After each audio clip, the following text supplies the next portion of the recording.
Ahora vamos. Pues vamos a continuar con la enseñanza. En el día de hoy estamos estudiando el libro de los Gálatas, el libro carta, epístola, ¿verdad? Del apóstol Pablo a los Gálatas. La semana pasada estuvimos viendo el contexto histórico de la carta y vimos algunos aspectos ya más puntuales, donde repasamos a la luz de otros textos bíblicos ese contexto que no necesariamente está esbozado en la carta, pero que por lo que se expresa en ella y gracias a las referencias cruzadas podemos descubrir. Aprendimos muchas cosas la semana pasada, muy interesantes. Yo espero que todos las estemos recordando, porque hoy vamos a continuar sobre esa misma base. Entonces, ustedes recordarán que estábamos diciendo que esta carta, en algunos autores, algunos estudiosos, la han denominado el Evangelio, o más bien el Manifiesto de la Libertad, porque temas centrales con esta palabra se tratan aquí. Y en el día de hoy vamos a estar viendo algunas cosas en el capítulo 2 del libro, y vamos también a dar una introducción,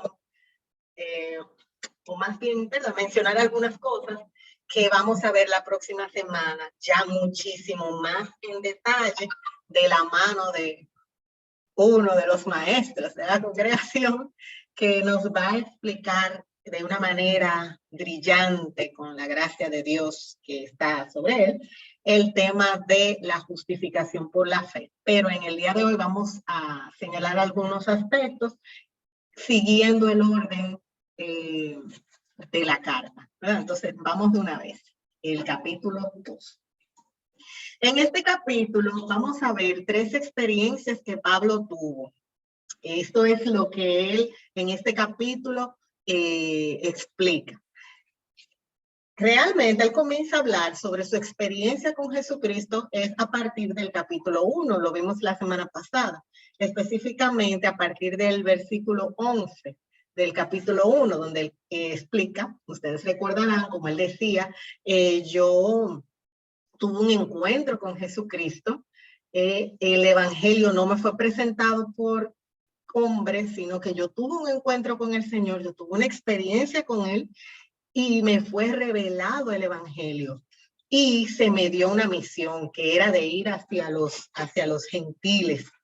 Él explicaba esto muy bien. Recordemos que él estaba hablando de esto no para autoexaltarse ni hacerse sentir o ver un apóstol superior a los demás, sino que ustedes recordarán que había un problema con los judaizantes y que estos estaban tratando de minar la autoridad de Pablo, queriéndolo reducir, diciendo que su ministerio no había sido dado por el Señor, puesto que él no estuvo andando con los apóstoles, no conoció a Jesús, por lo menos no estaba dentro de los 12, y querían quitarle autoridad a Pablo. Pero el propósito de esto era dañar el evangelio como Pablo lo había recibido. Si la autoridad que Pablo tenía para predicar ese evangelio no había sido dada por Jesús, entonces era un evangelio falso.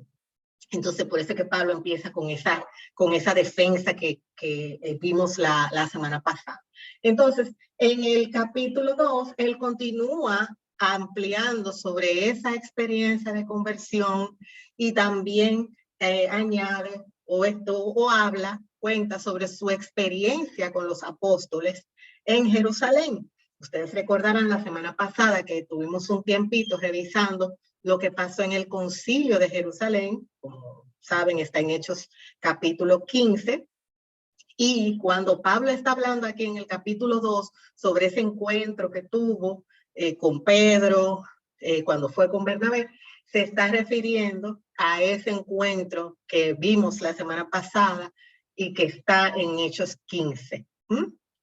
Y finalmente, Pablo cuenta aquí su experiencia con Pedro en Antioquía, en una visita que Pedro hizo hacia la ciudad de Antioquía, que era desde donde Pablo había sido enviado o lanzado al ministerio. Sí, entonces esas son como los tres hechos que Pablo, a los que Pablo se refiere en este capítulo, y cierra de manera magistral con unos versículos bastante conocidos por nosotros y que vamos a ver bien en detalle hoy, introduciendo el tema de la justificación por la fe. Entonces, por favor, quien me pueda leer, bueno, esto ya es lo que más o menos les fue diciendo, quien me pueda por favor leer el capítulo 2 de Gálatas, los versículos del 1 al 10. Perdón, vamos a irlo leyendo por parte. Vamos a leer primero el versículo 1 y el versículo 2. Gálatas 2, versículos del 1 al 2.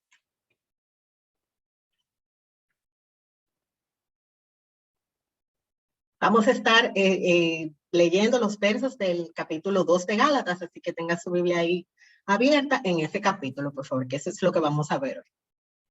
Quien lo tenga lo puede leer. Amén. Del 1 al 2, versículos 1 al y 2. 2. Muy Sí. bien. Dice así la palabra en el nombre del Dios Trino. Después, pasado 14 años, subí otra vez a Jerusalén con Bernabé, llevando también conmigo a Tito. Pero subí según una revelación, y para no correr o haber corrido en vano, expuse en privado a los que tenían cierta reputación el evangelio que predicó entre los gentiles, o que predico entre los gentiles. Amén. Amén. Muy bien. En esta parte, Pablo habla que fue a Jerusalén con Bernabé, su compañero de misión, pero que también llevó consigo a Tito. Vamos a hablar de Tito un momentico. Tito, usted sabe que era un predicador, era uno de los discípulos de Pablo. Y lo que estuve leyendo, por qué Pablo llevó a Tito, fue un hecho muy importante y no está ahí de más.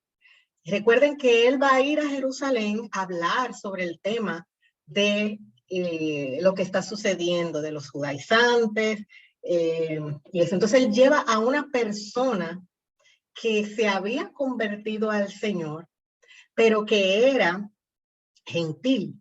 Ahí ven, Tito era griego, pero Tito había conocido al Señor y había sido transformado, estaba incluso predicando, estaba haciendo la obra del ministerio juntamente con Pablo, era uno de sus principales colaboradores, y Pablo lo lleva a Jerusalén como una evidencia, como una prueba viva de lo que el evangelio estaba haciendo en la vida de aquellos que no eran judíos. O sea, esa visita de Pablo llevando a Tito a Jerusalén tenía un propósito, y era demostrar, miren a este hombre que es gentil, lo que Dios ha hecho con él. O sea que eso fue algo muy, muy importante para esa reunión. Entonces, fíjense cómo Pablo dice en el versículo 2 que él subió según una revelación. Y dice, y para no correr o haber corrido en vano, expuse en privado a los que tenían cierta reputación el evangelio que predico entre los gentiles. O sea, Pablo fue a Jerusalén con una convicción, claro, de lo que él estaba haciendo, pero también con la suficiente humildad y disposición de que si algo él estaba haciendo mal, se pudiera corregir. Él no quería correr en vano, o sea, él estaba consciente de la verdad, él sabía lo que él estaba predicando y tenía seguridad, pero no quiso actuar como un llanero solitario, como hablamos la semana pasada, sino que él fue hacia donde estaban los apóstoles que habían caminado con el Señor para reunirse con ellos, como dice ahí, Cuando él dice los que tenían cierta reputación, se está refiriendo ahí a los apóstoles y dice que él habló con ellos en privado y que llegaron a un acuerdo. Y ese acuerdo lo vamos a ver más adelante, o lo vimos también la semana pasada, cuando los mismos apóstoles también afirmaban que el mensaje que Pablo estaba predicando era el evangelio. O sea, no habían dos evangelios. Fíjense que Pablo llega 14 años después con un recorrido de trabajo en el Señor y la evidencia de que el poder de Dios estaba con él, era todas las señales y la gente que se estaba convirtiendo. O sea, lo vimos la semana pasada, todas las señales que los acompañaban donde quiera que ellos iban y predicaban el evangelio. Pero también en Jerusalén estaba aconteciendo lo mismo. Pedro se paraba y predicaba y se convertían miles de personas. Entonces, el mismo evangelio estaba siendo predicado, aún sin ellos haberse, digamos que puesto de acuerdo para hacerlo. Y esa era una evidencia de que era el poder de Dios actuando tanto en Pablo como en Pedro para la predicación del evangelio. Porque desde el principio el plan de Dios era que el evangelio fuera predicado a todas las criaturas, porque a todos los seres humanos, porque el evangelio de la gracia fue revelado en ese tiempo, pero estuvo, como Pablo bien lo explicó, desde el principio en el plan de Dios, que la salvación fuera por fe y no por obra. Por favor, quien pueda leerme del versículo 3 al versículo 8. Del capítulo 2.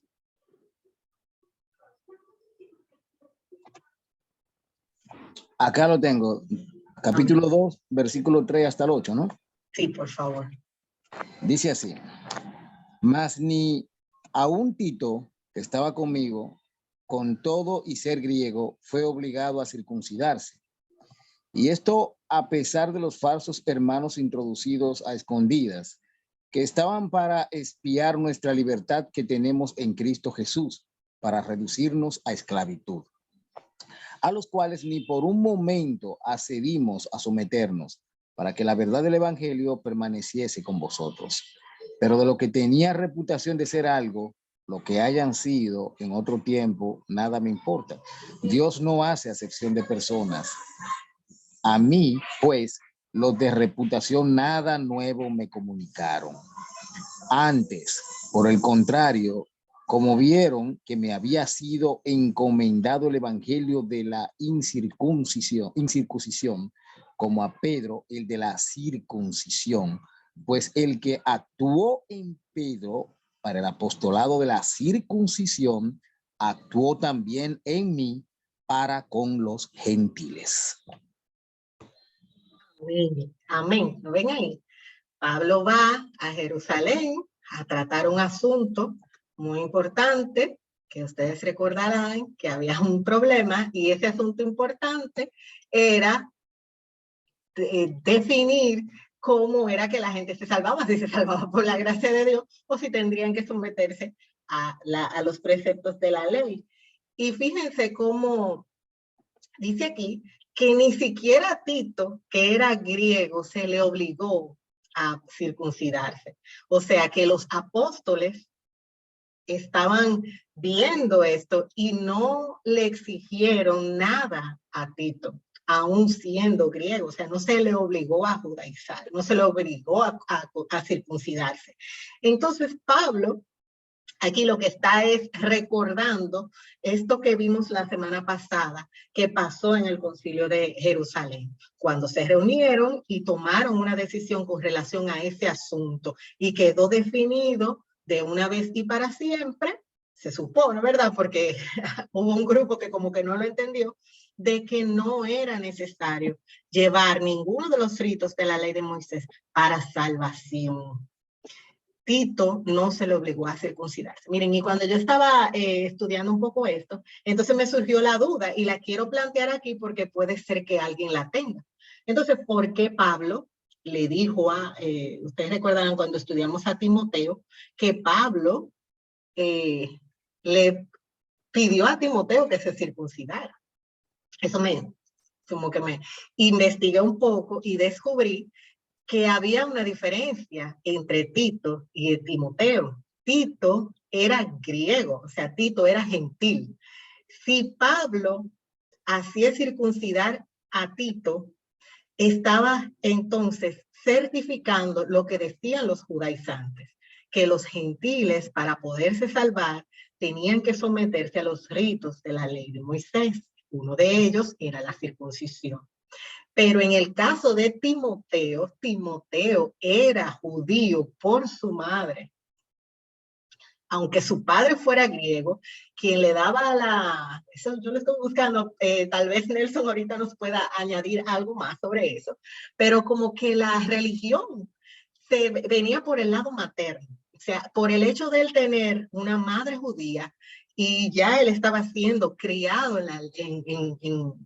dentro del ceremonial judío, a él le correspondía la circuncisión. Y Pablo entonces toma la decisión de hacerlo circuncidar para que eso no fuera un obstáculo para su predicación entre los judíos.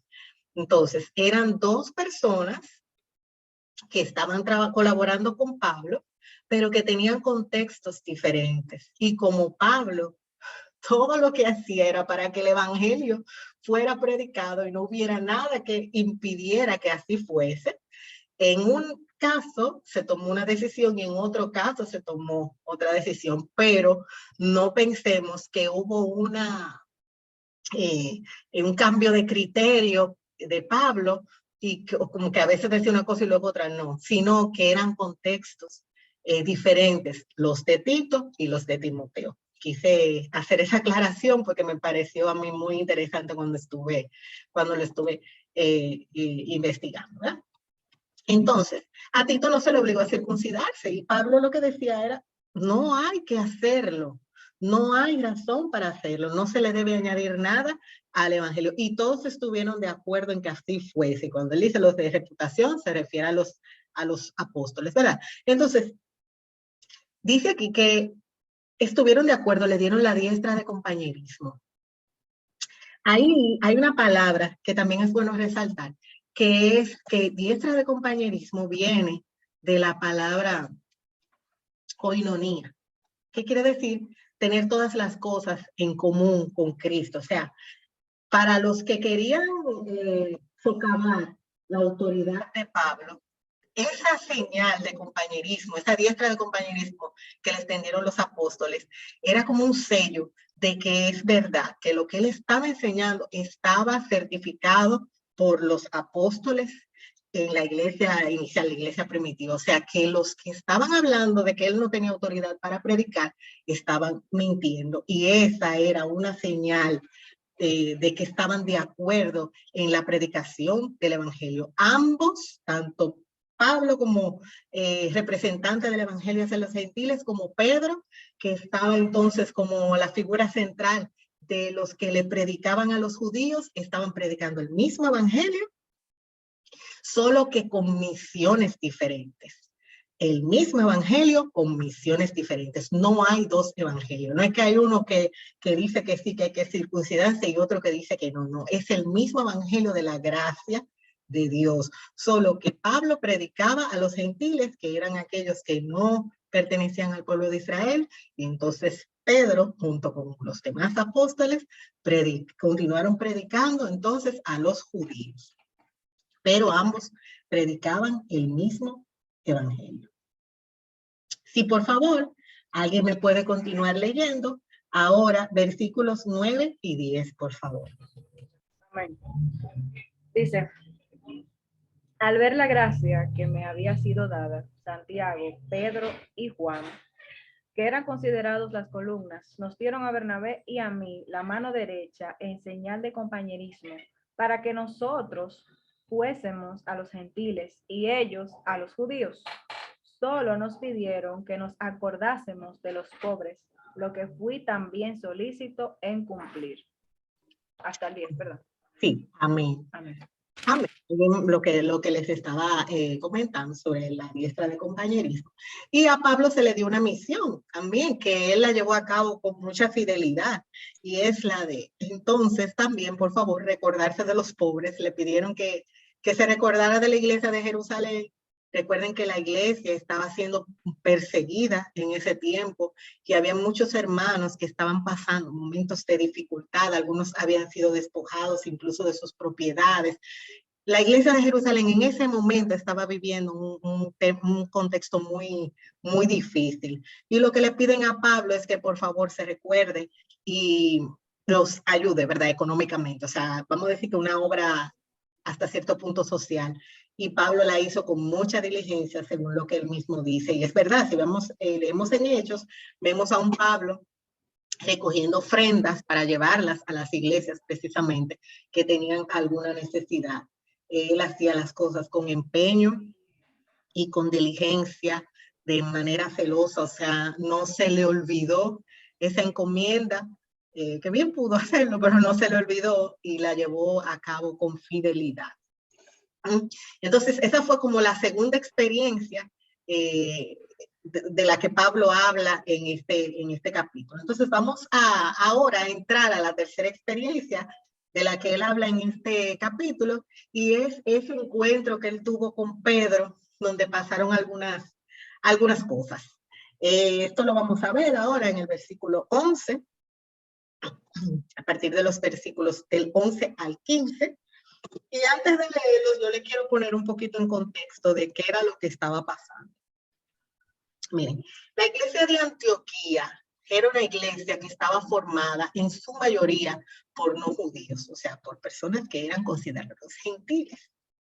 Si ustedes vieron el video que les envié, perdón, el domingo, recordarán que el tema aquí no era que solamente a los gentiles, como un gentil, y era algo hasta cierto punto agradable. Bueno, no, es que los judíos tenían prohibido estar cerca, juntarse, compartir con los gentiles. Eso era algo gravísimo. Pero gracias a Dios en Cristo, eso se disolvió, ¿verdad? Pero entonces, la iglesia de Antioquía estaba formada en su mayoría por gentiles, o sea, por no judíos. Pero también dentro de esa congregación habían judíos. Entonces, para poder entender qué era lo que estaba pasando, tenemos que pensar en cómo funcionaba la iglesia primitiva en aquel entonces. Y es que antes de celebrar la Cena del Señor, la congregación o las iglesias, recuérdense que se reunían en las casas, aunque también se reunían en las sinagogas, pero se reunían a predicar en las casas y partían el pan en las casas, ¿verdad que sí? Entonces, en las casas o en los lugares de reunión, vamos a decir, hacían una especie de banquete o ágape, y eso estaba conectado a la celebración de la Cena del Señor.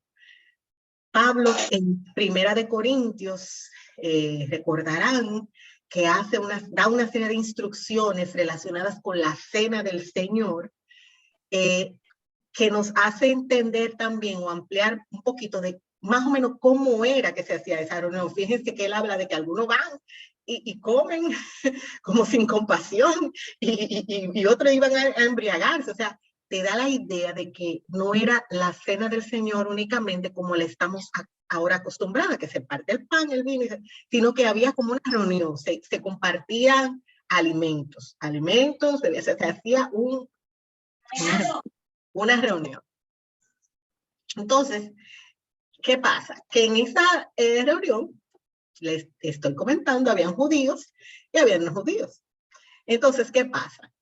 Los que no eran judíos estaban acostumbrados a comer de todo, porque los gentiles no tenían o no guardaban ningún tipo de ritual relacionado con los alimentos, a diferencia de los judíos que sí tenían toda una serie de indicaciones según la ley de Moisés, ¿verdad? Levítico, podemos ver algo de eso, de lo que podían y lo que no podían comer.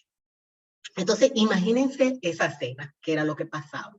Los que no eran judíos tenían su mesa con toda su comida normal, que ellos comían siempre preparada, y en la misma reunión entonces estaban los judíos con su mesa, siguiendo todavía su ritual de alimentación según la ley de Moisés. porque era lo que ellos estaban acostumbrados a comer. No, ahí había gente que nunca en su vida le había puesto la mano a un cerdo, ni siquiera cerca. Y dentro de los judíos seguro que había gente que era loca con su cerdito. Entonces ahí imagínense eso que estaba pasando en ese momento. O sea, en una reunión, todos creyentes, pero había un grupo que tenía su comida normal y otro grupo que tenía lo que era su comida normal para ellos también, que era su comida según la ley de Moisés. Entonces, cuando estos creyentes se reunían para esa comida antes de celebrar la mesa del Señor, empezaron a haber ciertos conflictos, porque los que eran judíos veían que en la mesa habían cosas que ellos entendían y por lo que ellos veían afuera, que era comida que incluso pudo haber sido ofrecida a algún ídolo, porque, como les digo, ellos no tenían ese tema de que si no podían comer, no podían comer aquello. Entonces, eso empezó a traer como cierto malestar y cierta duda. ¿Será que podemos comer o no podemos comer? ¿Será que ellos lo están haciendo bien o nosotros lo estamos haciendo mal? ¿Cómo es? Esas situaciones se estaban dando. Entonces, ¿qué se podía hacer para evitar que los cristianos judíos se ofendieran? Entonces ahí vino el tema. Hacían 2 mesas y comían separados. En un grupo comían lo del ritual judío, en otro grupo comían los que no eran judíos. Entonces, en ese contexto, o sea, dándose ese tipo de cosas, es que llega Pedro a Antioquía.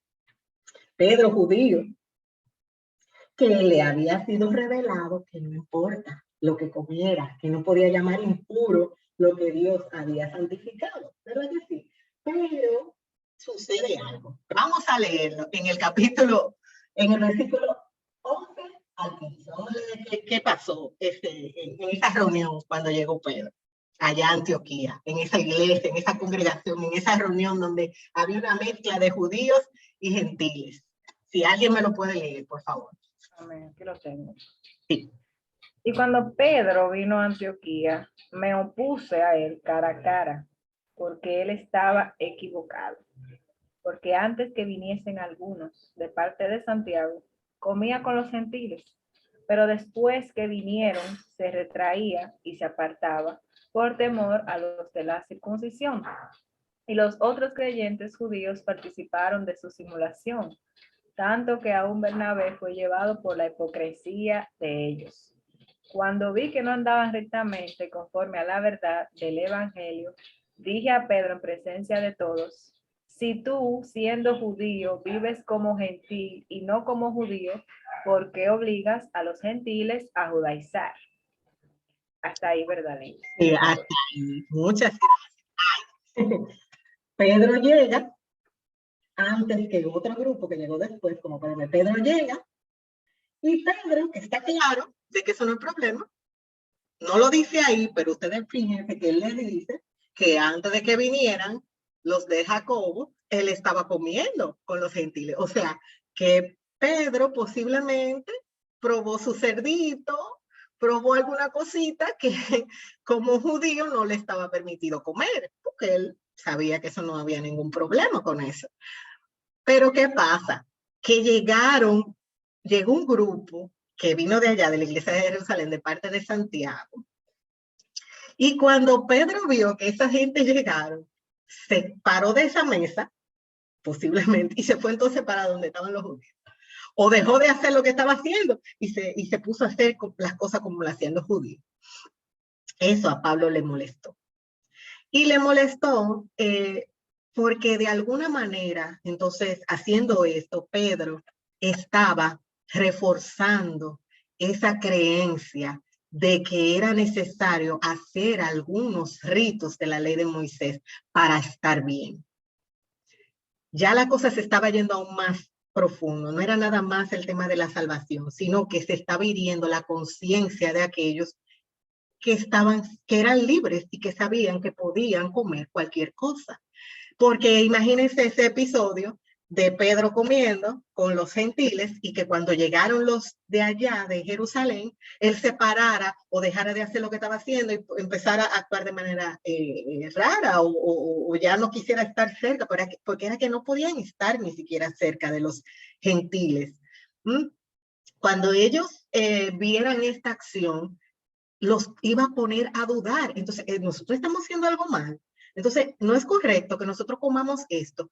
¿Y a qué te lleva eso? Ah, pues entonces sí, no es correcto, es que me falta algo, tengo que hacer entonces las cosas bien. Entonces, tengo que asumir el ritual de Moisés. ¿Entienden? O sea, era eso, por eso es que Pablo reacciona así y le habla fuerte a Pedro. Dice, oye, Pedro, tú lo estás haciendo mal, estás actuando con hipocresía. Está haciendo una actuación teatral, que es la palabra que está ahí como hipocresía traducida, como una actuación teatral. O sea, tú estás siendo un actor, oye, qué bien te salió delante de los judíos, entonces tú, muy bien, y desde que llegaron los otros, entonces Pero yo entiendo a Pedro también, Pedro estaba en una situación difícil, difícil porque Pedro era judío, y este grupo eran religiosos a ultranza, o sea, eran religiosos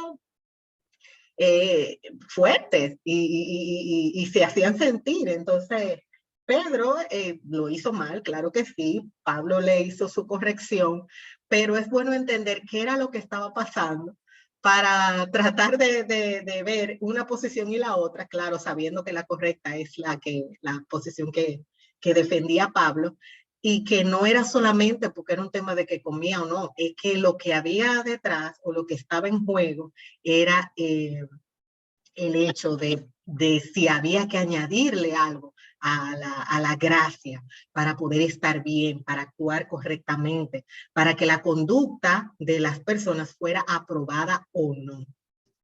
Sí, exacto, Natalie, muchas gracias. Cuando estudiamos Romanos, lo recordarán, y los que no estuvieron ahí pueden buscar entonces en Romanos capítulo 14, donde Pablo también desarrolla muy bien este tema con relación a la comida. Pero bueno, que sí, que entendamos que la discusión no era solamente por el tema de la comida, sino lo que eso significaba para la vida de estos que habían recibido el evangelio y estaban viviendo su fe en libertad en relación a los judíos. Entonces, Pablo ahí también en el capítulo 14 de Romanos dice, oye, si usted no quiere comerse algo, no se lo coma. Para el Señor no se lo come, pero tenga su conciencia tranquila de por qué usted toma esa decisión. Entonces, la actitud de Pedro era hipócrita, era como si él no estuviera seguro o como que él estaba valorando más la opinión de los líderes judíos que lo que ya él sabía del evangelio. Y por eso es que él le dice, oye, si tú que eres judío no puedes, no vives o vives como los gentiles, entonces ¿por qué tú quieres que los gentiles se vuelvan como los judíos? Fíjense que la ley de ninguna manera había podido justificar a nadie, o sea, hacer lo justo. Todos los años se tenía que hacer la misma ceremonia de expiación de pecados, los mismos rituales una y otra vez, evidenciando que no eran suficientes. O sea, que como quiera, el pecado estaba ahí, el pecado seguía obrándola y había que estar pidiendo perdón constantemente. Pero Pablo aquí lo que está tratando de que quede claro es que con el evangelio de la gracia ya, y el sacrificio que Cristo hizo en la cruz, ya el pecado no se puede enseñorear de la vida de nadie.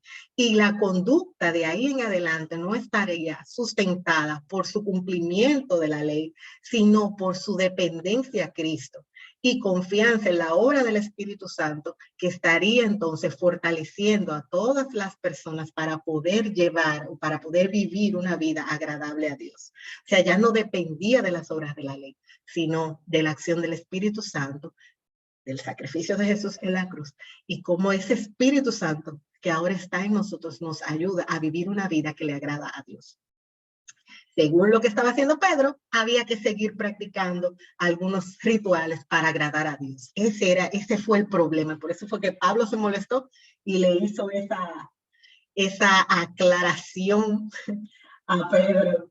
Y le hizo esa pregunta retadora a Pedro, como que dice, revísate, eso no está bien, no estás actuando bien. Si alguien, por favor, me puede leer entonces los versículos del 15 al 19, por favor. Vamos a ver algo más.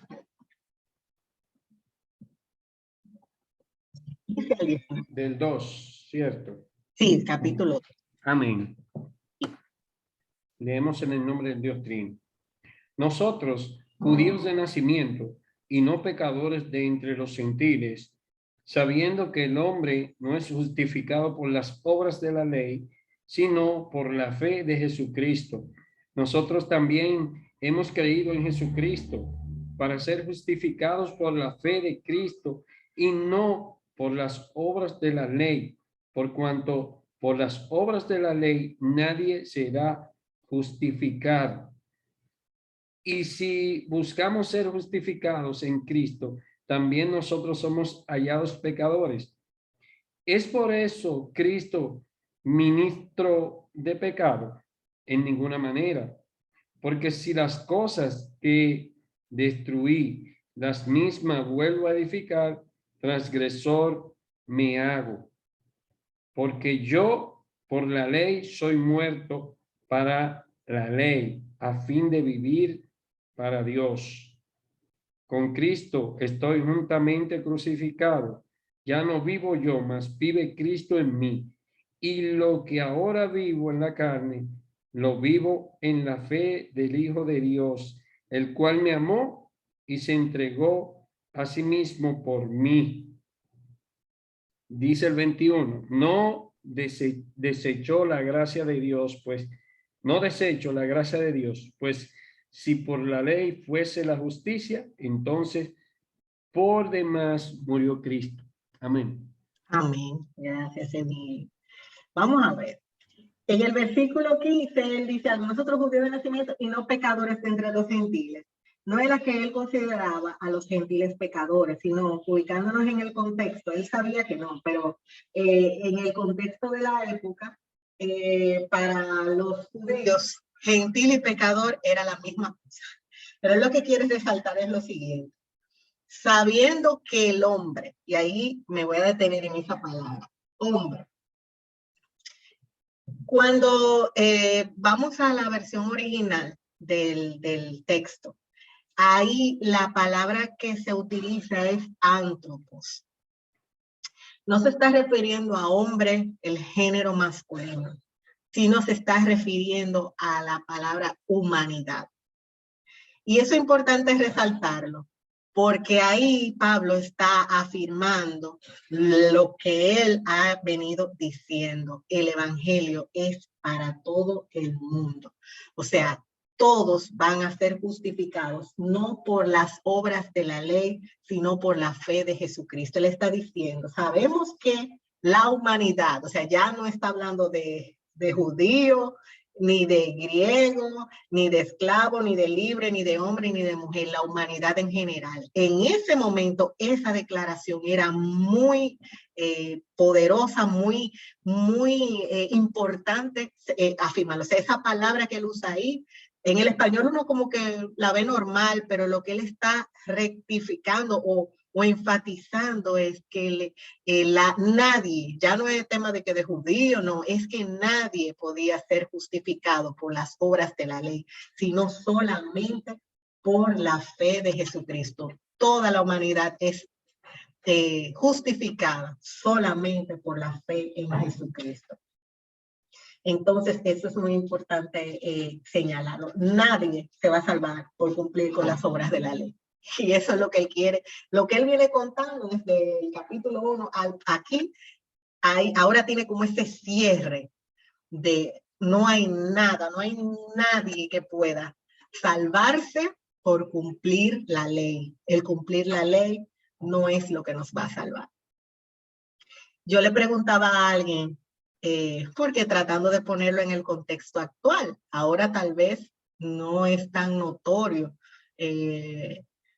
aunque los hay, los judaizantes como tal, aunque como los hay, insisto, los hay.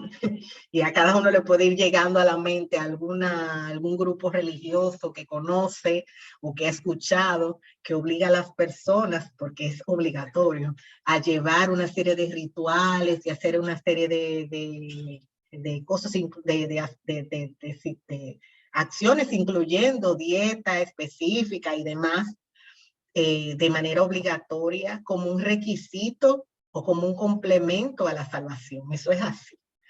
Y como en otras congregaciones también se están introduciendo una serie de elementos muy característicos del ceremonial judío, haciendo entender que la forma de cómo tu cultura adora al Señor, por ejemplo, no es la correcta, sino que la correcta es la que se parece o la que sigue el ceremonial judío. Eso es muy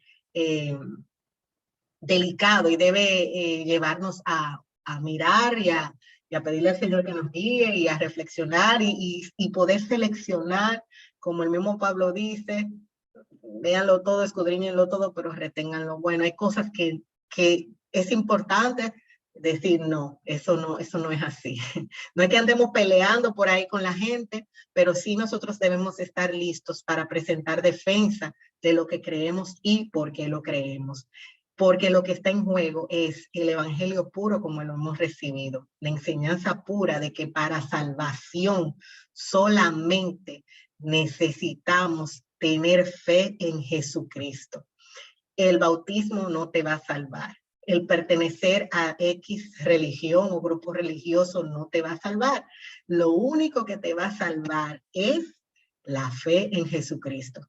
Ahora, tu conducta, por supuesto que es importante y tu conducta va a ir siendo modificada, transformada, es la palabra, transformada por la misma obra del Espíritu Santo que viene a nosotros en el momento que hemos creído, y cómo nosotros entonces vivamos en obediencia a esa palabra que estamos recibiendo, y cómo nosotros tengamos la disposición para realmente vivir para el Señor.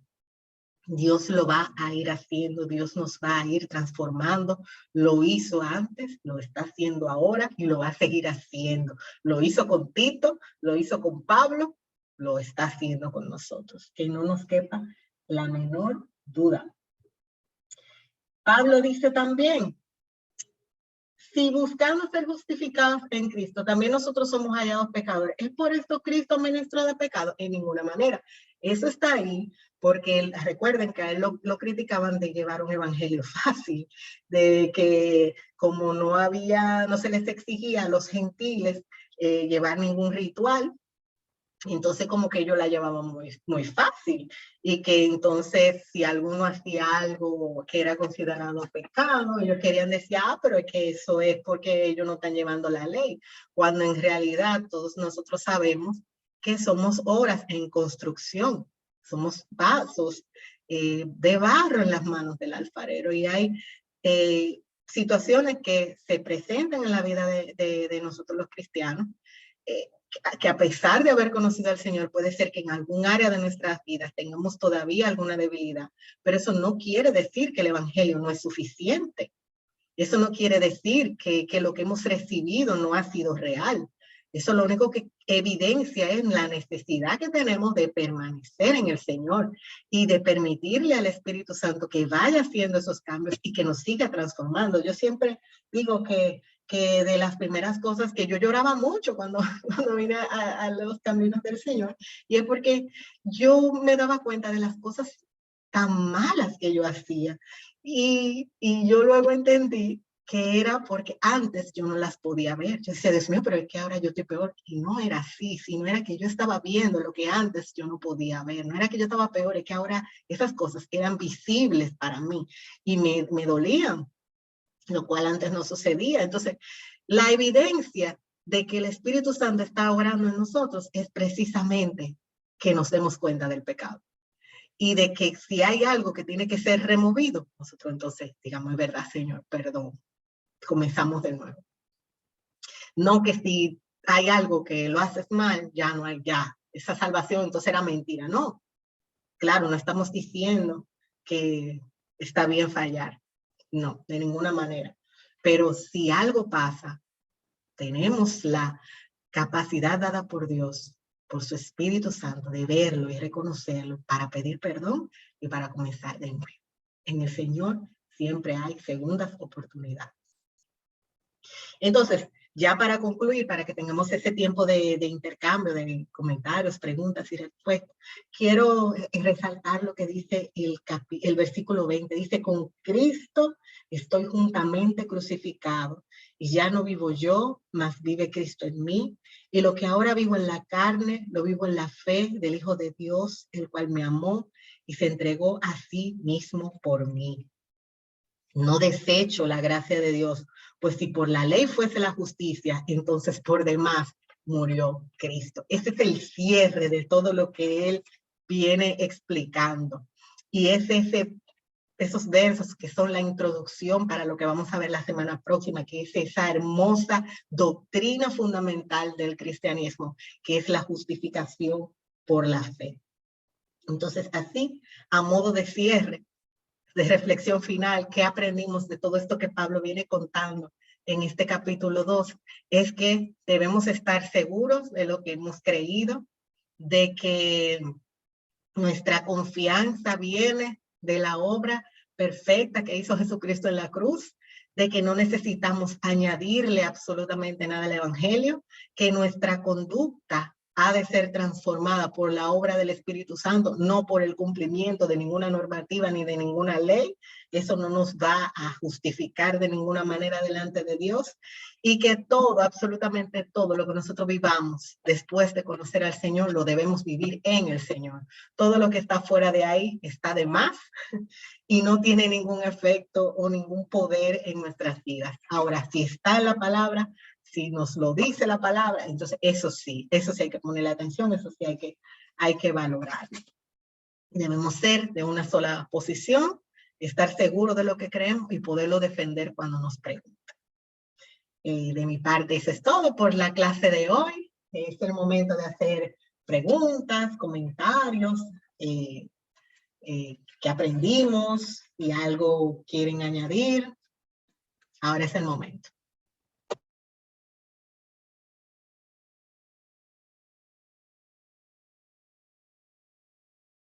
Adelante, Natalie. Sí. Sí, me encanta esta clase. Muy buena, buenísimo. Quisiera hacer un comentario acerca de este texto bíblico, que es muy interesante realmente, porque Pablo, me encanta Pablo también, la forma en la cual escribe, muy clara, muy directa, y realmente es por eso, para defender ese evangelio puro en el cual él ha creído, en el cual él ha sido instruido previamente. Entonces destaco la parte de que Pablo, en su proceso de enseñanza, ¿verdad?, maduró espiritualmente hablando y maduró en la palabra, y por eso tenía esa capacidad de defender con tanta autoridad lo que él había aprendido. Entonces me voy a que nosotros en el proceso de nuestro crecimiento espiritual podemos en algunos momentos caer en duda, caer en situaciones donde ¿será esto así? ¿Será así? Entonces, lo correcto es recurrir a las personas que de verdad tienen conocimiento correcto de la palabra, para que no entonces caigamos como estaba Pedro, en una hipocresía, en una situación de ambivalencia, de que qué hago, esto o lo otro. Ay, perdonen la bulla. Entonces, ¿qué hacemos? Ir a las personas que tienen madurez espiritual y que nos pueden orientar correctamente acerca de lo que la palabra establece. Amén, Natalie, es así, totalmente de acuerdo. Y eso, pero Pablo, aunque él estaba seguro, él dijo, déjame ir allá, a ver, vamos a hablar de este tema, porque la situación se está tornando compleja y yo no quisiera estar trabajando en vano, yo no quisiera estar predicando y que entonces luego esto no vaya para ningún lado. O sea que es así, hay que siempre consultar. A eso están nuestros pastores en la congregación. Cualquier pregunta, sí, teológica, y Dios nos ha bendecido también con maestros que, wow, ustedes se van a dar cuenta la semana que viene, Dios mediante. Emilio, adelante. Amén, amén. Bendiciones para todos. Una de las cosas que más me llama la atención de este tema y de cómo habla Pablo es el cuidado que tiene Pablo. Pablo tiene un cuidado enorme. ¿Saben por qué? Porque si él hubiese sido otro, él le podría con toda, mira, con todo cosa que él merece, él había podido decirle de todo lo que él pensaba a Pedro, pero no lo hizo. ¿Saben por qué? Porque Pablo sabía más de la ley que Pedro. Déjenme decirle eso. Pablo sabía más de la ley de Moisés que Pedro. Pablo sabía qué se podía comer, qué no se podía comer, todas las cosas que se hacían. Pablo sabía cuáles eran las fiestas. Pablo sabía todo, porque era maestro.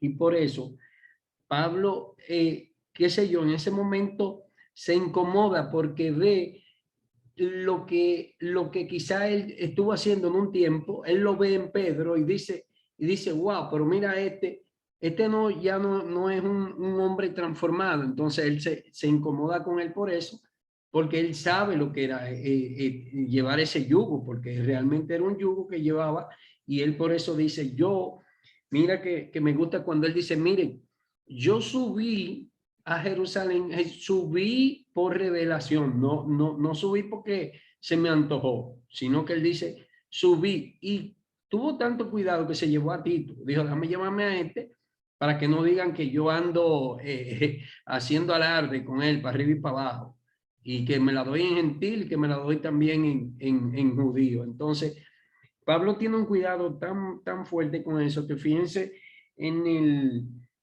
el versículo 6, me gusta que dice lo siguiente. Dice, pero de los que tenían reputación de ser algo, oiga, entre paréntesis lo que dice, lo que hayan sido en otro tiempo, nada me importa. Dios no hace acepción de personas. A mí, pues, los de reputación, nada nuevo, oiga esto, me comunicaron. Es decir, los que tienen reputación, nada nuevo me comunicaron. Yo me sabía todo eso, olvídese del mundo. Él le decía, mire, lo que usted fue no me interesa. Si usted fue judío allá, no hay problema. Si usted comió cerdo, no, eso no me interesa. Entonces, ese era el evangelio que él estaba predicando, para que aquellos que se sentían ser algo con una reputación X, pues tampoco fueran dañados, sino que él lo llamó aparte. Miren qué cuidado, lo llamó aparte, señores. Eso tenemos que tener en cuenta con eso.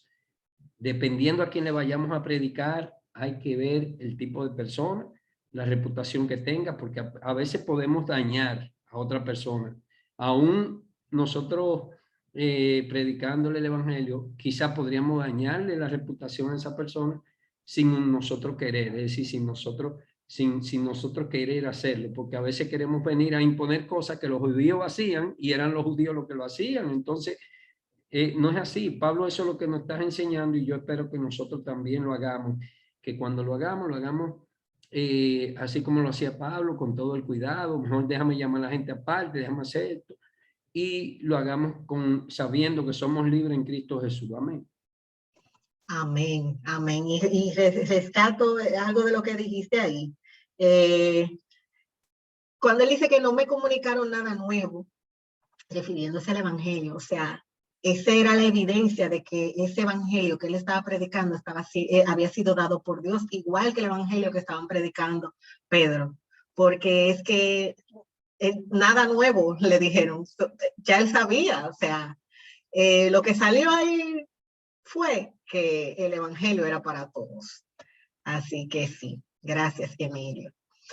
Luis y luego Natalie. Luis Jiménez. Amén, amén, amén. Bendiciones a todos. Amén. Realmente yo lo visualizo en un punto, que es la interiorización de la gracia. Si uno mira a Pablo y se va un poco al Antiguo Testamento, también uno encuentra un David que interiorizó la gracia. A la medida que nosotros interiorizamos la gracia, eso nos permite a cada uno de nosotros no solo el tener el cuidado que Pablo tuvo, que de hecho hay dos versos que me encantan, me fascinan de Pablo, que él dice en una ocasión, sean imitadores de mí como yo de Cristo. Pero la madurez fue tan grande en Pablo que él terminó diciendo, sean imitadores de Dios como hijos amados. O sea, él siempre se manejó trabajando en el cuidado con los que estaban alrededor del que tenían que aprender de lo que Cristo como había dejado. Y yo creo que esa es la parte donde cada uno de nosotros, como líderes y la responsabilidad que tenemos, de que otros no es que nos vean ni siquiera con altanería ni con vanagloria, sino enseñando como él trabajó para enseñar, para que cada uno, en vez de alejarse de Dios, se acerque más, no vea el evangelio. Trabajó para que el evangelio no lo viéramos como una carga, sino como Cristo lo quiso enseñar desde siempre. Y, o sea, él tomó muy en serio todas las enseñanzas de Jesús y las puso en práctica. Y yo creo que es la parte que nosotros tenemos que trabajar y dejar que el Espíritu Santo obre en nosotros, pero por y a través de la palabra, conforme a lo que hemos aprendido en esta noche y con la maestra que nos gastamos, que Dios la bendiga. No, Dios puso gracia, hermana, Dios puso gracia. Tú sabes que él es bueno en eso, poniendo gracia. Y realmente es interiorizar la gracia. Finiquito con eso, interiorizar la gracia. Si la interiorizamos por la posición de liderazgo que tenemos, vamos a poder ver esas cositas. Y cada uno de nosotros ha tenido que vivir ese tema de que como líder a veces no podemos dejar pasar por alto cosas, no para reprochar ni para llamar a la atención, pero sí para corregir en amor. Y esa era la especialidad de Pablo. Amén, bendición. Gracias, Luis, amén. Natalie.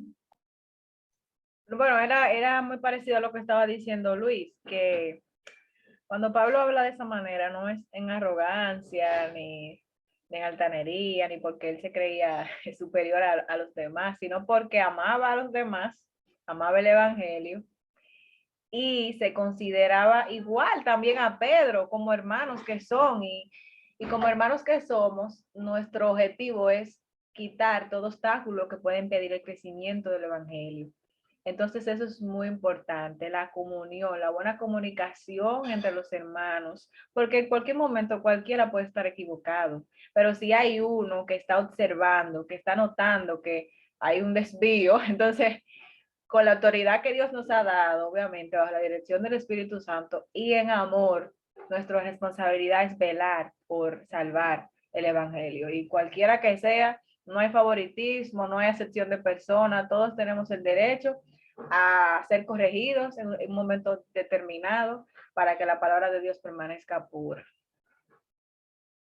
Amén. Gracias, Natalie. Nelson, adelante.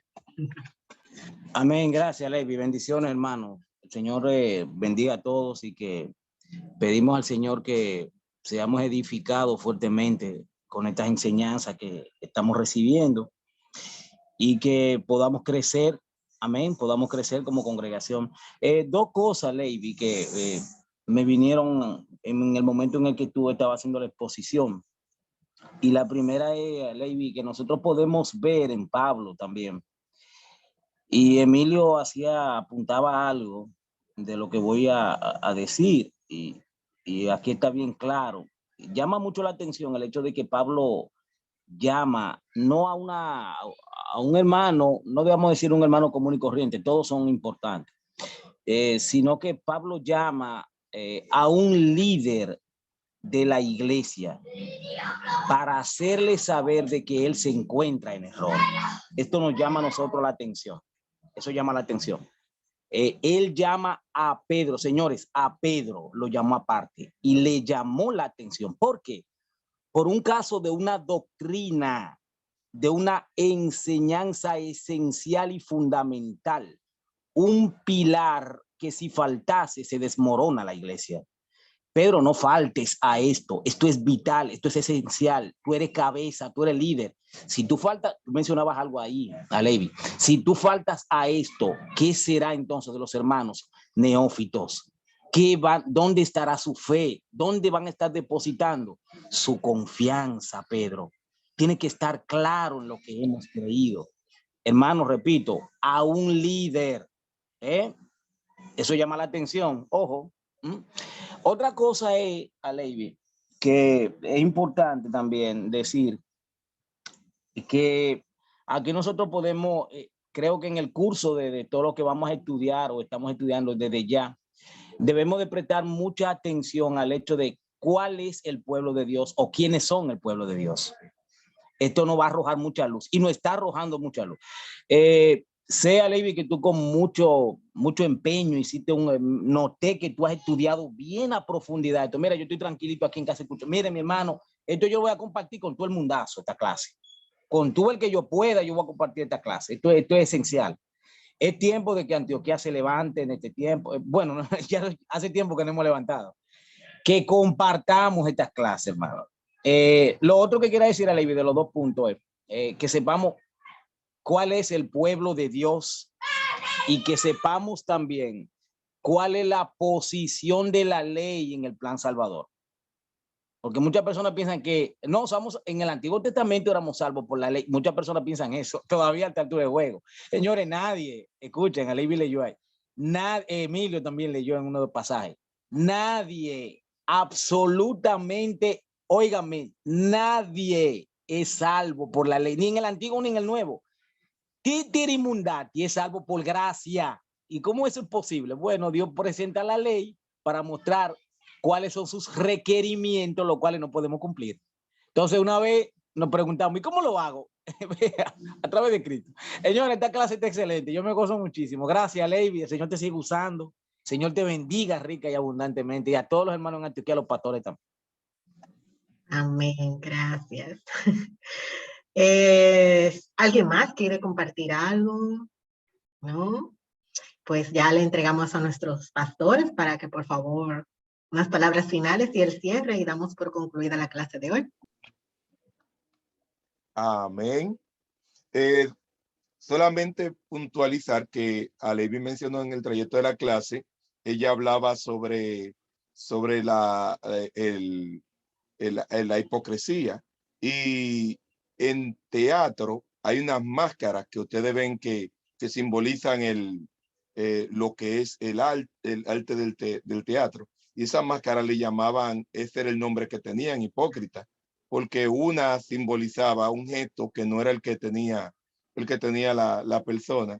Entonces, Pablo, eso es lo que apela y lo que nos enseña a nosotros en este tiempo, que debemos ser genuinos, debemos tener una sola cara con la gente, enseñarle que el evangelio no es tan complicado, no es cosa complicada, que el Señor lo puso de tal manera que todo el que se le quiera acercar a Jesús se le pueda acercar. Y eso es lo que nosotros tenemos que llevarle a las personas que están allá afuera. Así que Dios siga bendiciendo a nuestra hermana Levi, y yo sé que Dios tiene muchas bendiciones para nuestras vidas por medio de cada uno de los maestros de la casa, porque Dios lo preparó fue para eso, para que llegaran, y como dijo Nelson casi ahora mismo, tenemos que proyectar esta clase, que enseñársela a otro, que mandársela a la persona, que cuando alguien no demande, utilizar estas mismas herramientas que nos están dando cada martes. Así que Dios le bendiga a todos y hacia adelante con Cristo. Siempre. Amén. Dios le bendiga. Amén. Yo quiero que oremos. Antes de finalizar, vamos a orar pidiendo por aquellos hermanos. Hay hermanos que han pedido la oración, la han pedido de manera personal, de manera particular. Y yo quiero que oremos en esta hora. Vamos a orar para que Dios de manera especial se manifieste en la vida de cada hermano y de sus familias, de sus hijos, de tal manera que los hermanos puedan ver a Dios en medio de todas las circunstancias que estamos viviendo. Así que yo quiero que ustedes nos unamos en este tiempo de oración. Padre, tú eres el Dios verdadero, el Dios bueno, el Dios que hace milagros y maravillas. Te pedimos de manera especial, Señor, que tú toques los corazones de los hijos, Señor, de nuestros hermanos, que tú toques, Señor, nuestros nietos, que tú toques, Señor, las vidas de aquellos que están alrededor nuestro y que seamos un instrumento de bendición, que así como Pablo fue instrumento de bendición para la iglesia y fue un canal, Señor, que se multiplicó para gloria y honra de tu nombre. Permite que así sean, Señor, tus hijos que forman parte de esta comunidad de fe que llamamos Antioquía. En tus manos estamos, Señor, y creemos en el poder sanador, restaurador y en tu cuidado por sobre todas las cosas. Gracias te damos, Señor, y te pedimos que siga ministrando a cada vida de acuerdo a tu voluntad. Te lo pido en el nombre de Jesús. Amén y amén. Esperamos que en una próxima reunión, ya mañana reunión de niños, pedimos a los hermanos que conecten a sus niños y que inviten a otros niños para que también formen parte de esa clase de bíblica que se le están dando a los niños. Dios les bendiga y nos vemos el jueves en el tiempo de oración. Amén.